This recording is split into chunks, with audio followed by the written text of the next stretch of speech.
हलचल TV network और आप देख रहे हैं हलचल टीवी न्यूज़। हर हलचल पर नजर, हर हलचल की खबर। नमस्कार दर्शक मित्रों, हलचल टीवी न्यूज़ में आपનું हार्दिक स्वागत है।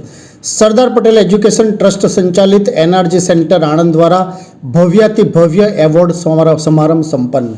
सरदार पटेल एज्युकेशन ट्रस्ट संचालित एनआरजी सेंटर आणंद तथा गुजरात राज्य बिन निवासी गुजराती प्रतिष्ठान GSNRGF गांधीनगर संयुक्त उपक्रमे तारीख 12 जान्युआरी 2024 स्वामी विवेकानंद जन्मजयंतीना दिने भव्याति भव्य एवॉर्ड અને એનર્જી મીટનું આયોજન કરવામાં આવ્યું હતું। આ કાર્યક્રમમાં મુખ્ય અતિથિ વિશેષનું સ્થાન વૈદિક મિશન ટ્રસ્ટ પ્રાસલાના સ્વામી ધર્મબંધુજી અને major general Dilawarsinh former director general તથા અધ્યક્ષ સ્થાને એનર્જી સેન્ટર આણંદના ચેરમેન એવં સરદાર પટેલ એજ્યુકેશન ટ્રસ્ટના મેનેજિંગ ટ્રસ્ટી મંત્રી શ્રી ડૉક્ટર BN પટેલ સાહેબે શોભાવ્યું હતું। કાર્યક્રમની શરૂઆત પ્રાર્થના ડાન્સથી કરવામાં આવી અને મંચસ્થ મહાનુભાવોએ દીપ પ્રાગટ્ય કરી એવોર્ડ ખુલ્લો મૂક્યો હતો।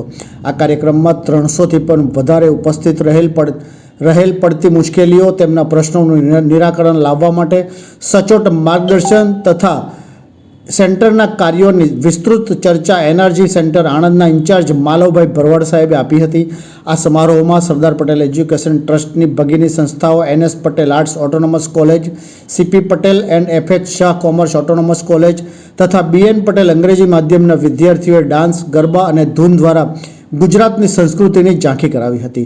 ગુજરાત રાજ્ય બિન નિવાસી ગુજરાતી પ્રતિષ્ઠાન ગાંધીનગરના નિયામક શ્રી VG રોડ સાહેબ તથા એનર્જી સેન્ટર આણંદના ચેરમેન એવં સરદાર પટેલ એજ્યુકેશન ટ્રસ્ટના મેનેજિંગ ટ્રસ્ટી મંત્રી ડૉક્ટર BN પટેલ સાહેબે કાર્યક્રમની સફળતા બદલ અભિનંદન પાઠવ્યા હતા।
આજે 12 January 2024 Sardar Patel education trust એના સ્પેટ રત્ન એવોર્ડને સમર્પિત કરવા જઈ રહ્યું છે।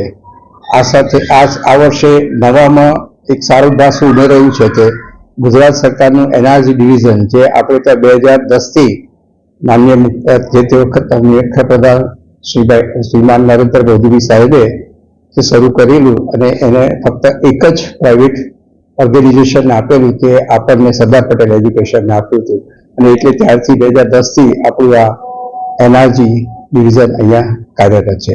એનઆરજી ડિવિઝનમાં આપ જાણો છો નોન રેસિડેન્ટ ગુજરાતી જે પણ ગુજરાતની બહાર રહે છે એને સન્માનિત કરવા માટે અને એને એમ લાગે કે મારું ગુજરાત છે અને હું ગુજરાતી છું અને ગુજરાતનો મારો હક છે, એ હકને આપવા માટે સરકારનું આ પ્રથમ પગલું છે અને એમાં આજરોજ એટલે અત્યાર સુધી આપણી પાસે ઘણા જ રજીસ્ટ્રેશનો થયા છે અને આપણે આના પ્રોગ્રામ અમેરિકા સુધી પણ કરેલા છે અને આ વર્ષે અમે એક નવી પહેલ કરી છે કે ગુજરાતીઓ જે આપણા ગુજરાતની બહાર રહે છે અને વર્લ્ડમાં જે નામ કમાયા છે એ લોકોને સન્માનવા માટેનું એક સ્પેટ રત્ન એવોર્ડનું આયોજન કર્યું છે। લંડનના અને હાલ USA રહેતા ચંદ્રકાંતભાઈના સાથ અને સહકારથી આપણે જે ગુજરાતીઓને સન્માનવા જઈ રહ્યા છે એમાં એના નામ ને બધું તો તમને બધું આપું છું અને સાથે સાથે આપણે એકવાર પહેલ કરીએ છીએ કે આ વખતે ઓલિમ્પિકમાં પેરાઓલિમ્પિકમાં ઓલિમ્પિકમાં જે ચાઇના ખાતે કે ગોલ્ડ મેડલ કે મેડલ્સ લાવી શક્યા છે એના જે વોલીબોલના કોચ છે જયદીપ સરકાર એને પણ આપણે અહીંયા સન્માનિત કરવા જઈ રહ્યા છે. અને હું એમ માનું છું કે આ વખતનું જે આપણા જે સરકાર સાથે રહી છે એટલે એનઆરજી સ્પેટ રત્ન એવોર્ડ ને સમર્પિત કરવા આપણે આપણા ગુજરાતીઓને જઈ રહ્યા છે. અને આવતી સાલ આ જ દિવસે ફરી પાછા આપણે બીજા આપણા ગુજરાતીઓને સન્માનિત કરીશું અને આ પ્રણાલિકા હર વર્ષ ચાલુ રહેશે. અને હું ખાસ તો એક આપણા પ્રાઇમ મિનિસ્ટર અને જે તે વખતના ચીફ મિનિસ્ટર શ્રી નરેન્દ્રભાઈ મોદીનો ખૂબ હૃદયપૂર્વક સરદાર પટેલ એજ્યુકેશન ટ્રસ્ટ પરિવાર આભાર માને છે કે એમણે એક જ પ્રાઇવેટ ટ્રસ્ટને બોલાવીને આપ્યું હતું અને અમે એને સાર્થક કરી શક્યા છે. અને ખાસ શ્રી હર્ષ સંઘવી સાહેબ જે અત્યારે ગૃહમંત્રી છે અને અમારા એનઆરજીના પણ મંત્રી છે એમને પણ એમનો સાથ અને સહકાર આપી અને અમને જે પ્રોત્સાહિત એનઆરજી સ્પેટ રત્ન માટે કર્યા છે એ બદલ ગુજરાત સરકારનો પણ અને ખાસ હર્ષ સંઘવી સાહેબનો સીએમ સાહેબનો અને તમામ ગુજરાત સરकारનો ખૂબ હૃદયપૂર્વક આભાર માનું છું. ये है हलचल टीवी नेटवर्क और आप देख रहे हैं हलचल टीवी न्यूज।